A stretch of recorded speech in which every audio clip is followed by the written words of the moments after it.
একদা হজরত মুহাম্মদ সাল্লাল্লাহু আলাইহি ওয়াসাল্লাম সফরে যাচ্ছিলেন। পথিমধ্যে তিনি দেখতে পেলেন একটি হরিণী দড়ি দিয়ে বাঁধা অবস্থায় রয়েছে এবং সে খুব অস্থিরভাবে এদিক ওদিক টাকাচ্ছে। নবীজি সাল্লাল্লাহু আলাইহি ওয়াসাল্লাম হরিণীটির কাছে গিয়ে অত্যন্ত নরম স্বরে জিজ্ঞেস করলেন সে কেন এত বিচলিত। হরিণীটি জানালো যে এক শিকারী তাকে ধরে এখানে বেঁধে রেখেছে। জঙ্গলে তার ছোট ছোট বাচ্চা তার অপেক্ষায় আছে। হরিণীটি নবীজিকে অনুরোধ করল, আপনি যদি আমার দড়ি খুলে দেন তবে আমি বাচ্চাদের দুধ খাইয়ে দ্রুত ফিরে আসব।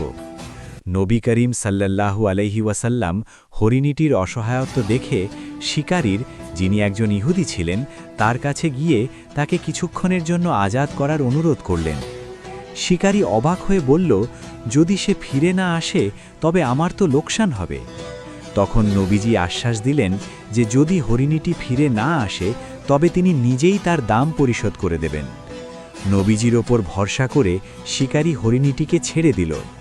মুক্তি পেয়ে হরিণীটি দ্রুত জঙ্গলে গিয়ে তার বাচ্চাদের দুধ খাওয়ালো এবং কিছুক্ষণের মধ্যেই আবার ফিরে এলো।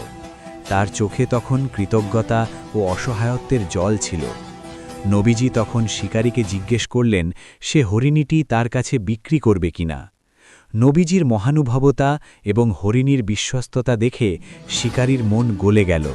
সে অত্যন্ত আদবের সাথে জানালো যে সে হরিণীটিকে নবীজিকে উপহার হিসাবে দিতে চায়।